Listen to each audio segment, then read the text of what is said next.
కళ్ళతోటి నా కళ్ళలోకి చూస్తేనే చంద్రోదయం.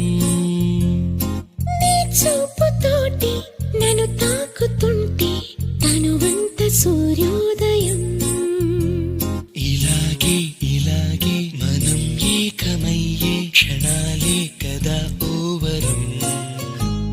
అలాగే అలాగే ప్రపంచాలు పలికే కథ